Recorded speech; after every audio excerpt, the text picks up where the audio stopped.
हा three piece set असणार आहे, ड्रेस असणार आहे, हा संपूर्ण ड्रेस असणार आहे. हा तुम्हाला 800 रुपयाला फ्री शिपिंग असणार आहे मैत्रिणींनो. 800 रुपयाला फ्री शिपिंग असणार आहे. सुंदर असं ह्याचं सुद्धा फॅब्रिक आहे.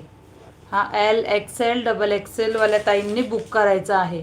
आपल्याकडे एल आहे, एक्सेल आहे, डबल एक्सेल आहे. 800 रुपये फ्री शिपिंग. इथे छान असं गोलगळा असणार आहे बघा. पहिला गोलगळा असणार आहे आणि सुंदर अशी बघा नेटची डिझाईन दिलेली आहे बघा. सुंदर अशी नेटची डिझाईन दिलेली आहे. खूप छान असं काम केलेलं आहे. हाताला सुद्धा अशी हे केलेली आहे डिझाईन बघा. लेस लावलेली आहे. खूप छान असं वाटतं डिझाईन. वेअर केल्यानंतर खूप ड्रेस भारी दिसतो. फ्लावर्सची डिझाईन आहे. व्हाईट कलरचा ड्रेस आहे, त्याच्यावरती पिंक कलर असं थोडं